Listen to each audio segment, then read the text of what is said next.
Assalamu alaikum everyone. It's time for your orthopedic and I'm Professor Hani. How are you? कैसे हैं आप? How is the corona? Don't get scared of the corona because this will pass away one time, but we have to live with it in future. Okay. Today we are discussing the Perthes disease. We will discuss this topic under introduction, pathogenesis, pathology, clinical features, investigations, classification, and spread. Lack of Perthes disease. This was diagnosed by three physicians, including two orthopedic surgeons and one physiotherapist. And the name goes to all these three physicians, leg, cough, and Perthes.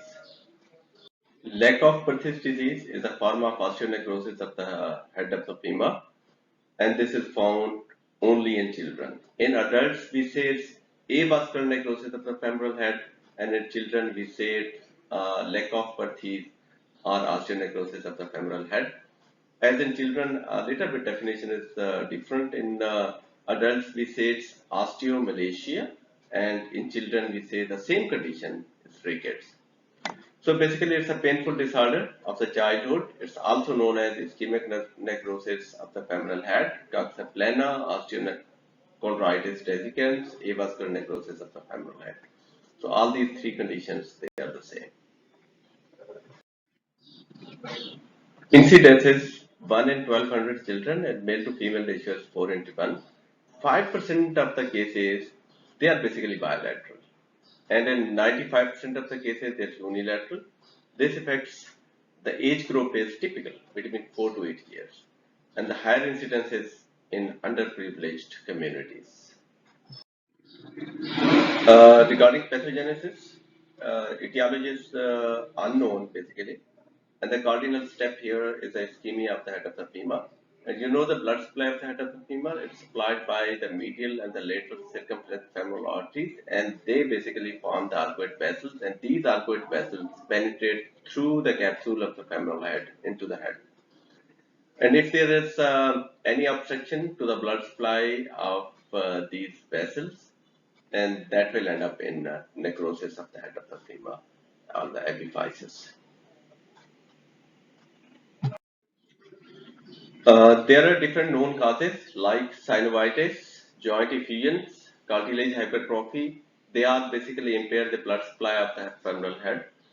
Trauma, congenital vascular hypoplasia, steroid and coagulation defects, which lead to microthrombus and plaque formation into the vessels, leading to reduced blood supply of the femoral head. Now come to the pathology. Pathological process, this takes 2 to 4 years. The stage 1 is ischemia and bone death. Stage 2 is revascularization and repair. And the stage 3 is distortion and remodeling. Now we will discuss each and every stage. Stage 1, ischemia. There is necrosis of the nucleus of the femoral head. In initial cases, the patient X-ray may appear normal, but the cartilaginous part becomes thicker. Stage 2 is revascularization phase. Here, the dead matter is replaced by the granulation tissue. Revascularization means re-established vascularity of the femoral head after ischemia. Now here, there is infiltration of the macrophages that take up the dead tissue, and I mean the osteoclast activity is increased, and along with osteoblast activity is increased because of this vascular infiltration into the ischemic area, and the dead bone is eaten up by the osteoclast, and the new bone is laid down by the osteoblast, leading to formation of the bone here. There is increased density on X-ray, fragmentation of the epiphysis, the metaphysis becomes more hyperemic, and the changes are also appear in the acetabulum as. Third stage is distortion and repair. Here, the repair process may be rapid or tardy. If the repair process is rapid, the restoration of the bony architecture is rapid. So there is no time for bone to collapse. And here, the congruence of the joint is almost normal. But if the process is slow, then collapse of the head is more, leading to coxa plana, head flat हो जाता है ऊपर से, and there is subluxation of the femoral head as well.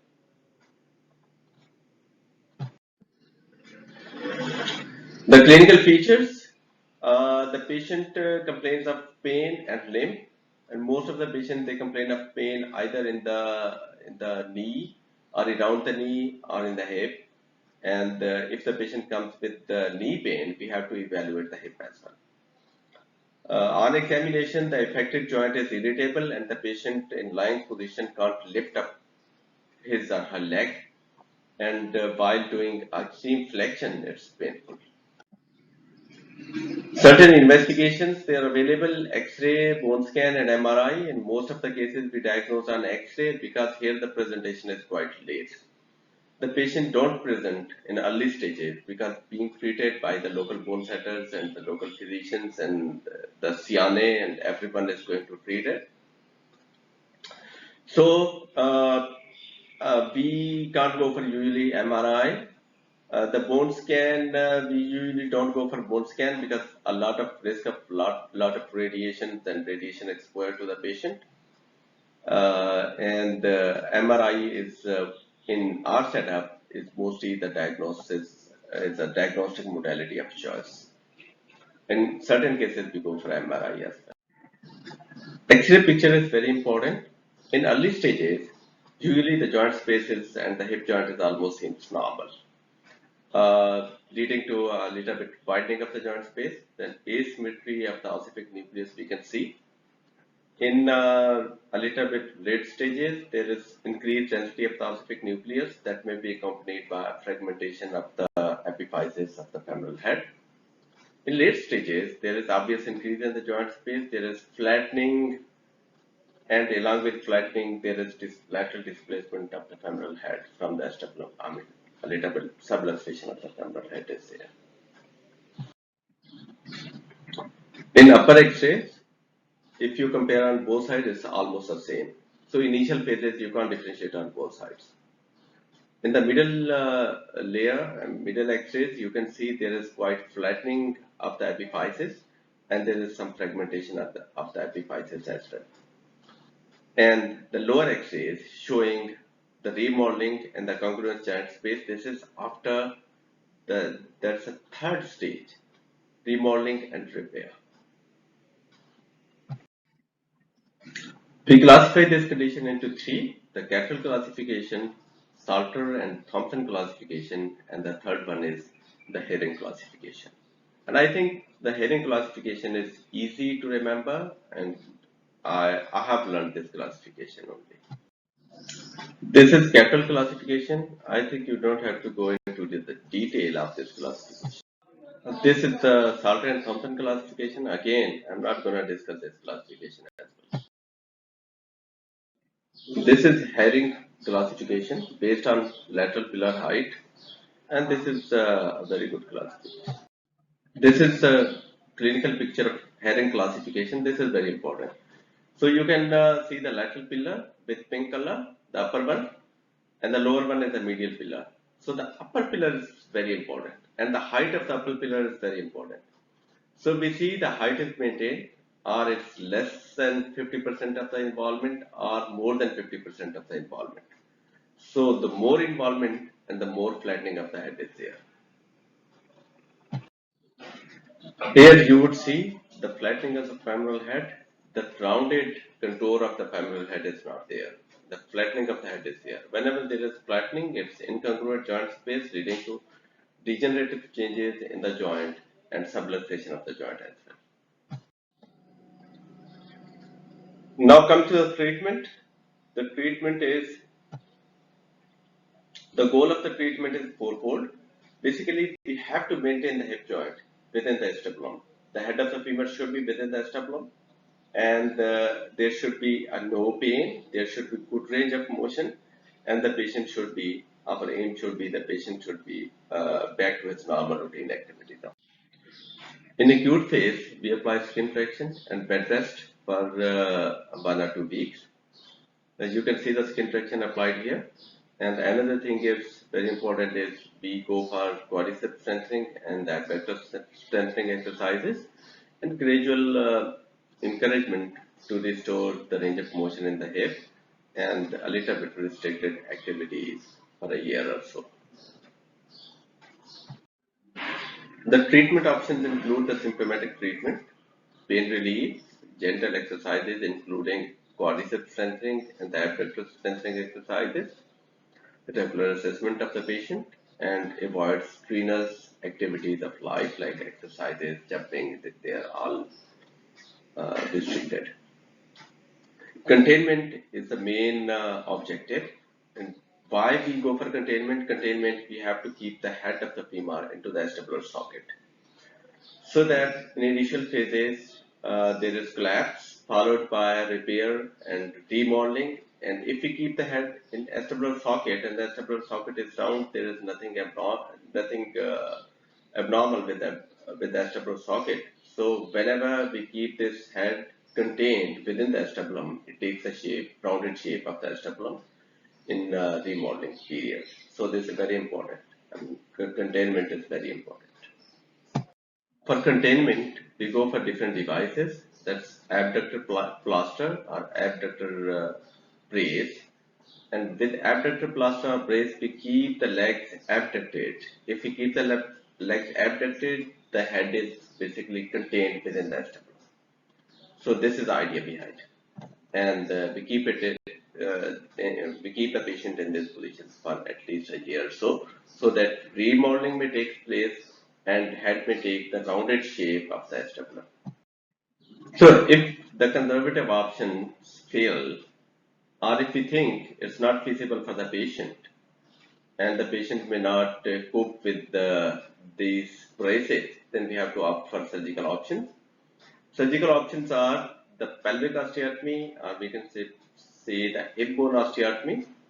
The lateral shelf procedure is basically if there is a little bit subluxation, we keep the shelf of the acetabulum so that this may get contained within the acetabulum cavity. And the third most popular procedure which we do is the varus derotation osteotomy of the femur. In most of the cases, what I do is the varus derotation osteotomy of the femur. Or we can go for lateral opening wedge. This is what I do is the medial closing wedge. And the arthrodiastasis is a procedure in which we distract the hip joint so that there is no weight bearing over the femoral head and there is no collapse of the femoral head. We keep it distracted. We apply external fixator across the hip and we keep the hip joint distracted a little bit for a year or so that the remodeling and the good sphericity of the head is maintained. Reconstructive surgical procedures being done, and the chelectomy is a procedure in which we excise a wedge of the bone if there is a little bit subluxation and this wedge of the bone of the head of the femur is impinging over the margin of the acetabulum, we shave it off. That's known as chelectomy. This is varus derotation osteotomy. Normally, the neck shaft angle is 135 in adult, and in children is 150, then coming down to 135 in adult age group. So basically, in between 4 to 8 age group, it should be at least 140 to 145, and we reduce this angle into 110 or below 110. And in that position, the head of the femur which is going to subluxate becomes contained within the acetabulum. So if this is like this, we do it like this and it's contained. So I use the examples here. These are two of my cases. On the right side, you see it's a left hip which is being treated with this varus derotation osteotomy of the femur. On right side, you can see a patient with this derotation osteotomy done almost 2-3 months ago, and they're regaining its the sphericity of the head, and it's not going to subluxate anymore. These are different pelvic osteotomies. On right above, you see the Staley's bone graft shelf procedure. Here I already told you we increase the acetabular coverage over the femoral head if there is a little bit subluxation, that's coverage of the head. So if the coverage is there is no pain and the joint is stable. And the other procedures, these are the acetabular osteotomies, these are the Doyle osteotomies and repositioning of the acetabular component over the femoral head. So these are being done in certain cases. Different pelvic osteotomies, you can see the Pemberton, Salter, and the steel osteotomies. These are basically the pelvic osteotomies to increase the coverage over the femoral head. So I'm not going to uh, discuss the details of these osteotomies because they are cumbersome and that's of no use for you. So I conclude my talk. This is very, very important to diagnose this condition. And the other thing is the only one word you have to keep it in mind is containment, containment, and containment. Containment of the femoral head into the acetabular socket until unless you keep the head contained within the acetabular socket, there would be a good remodeling and good congruity of the hip and the patient is back to his routine activities of life. If not, there is flattening of the head, there is subluxation of the head, that will end up a painful hip and later on very early we have to go for total hip replacement and that's not going to work for quite a long period and we have to go for again replacement of the hip joint twice or thrice. So you have to diagnose this condition, treat this condition early, and you have to make the patient back to his normal routine activities of life. Thank you very much.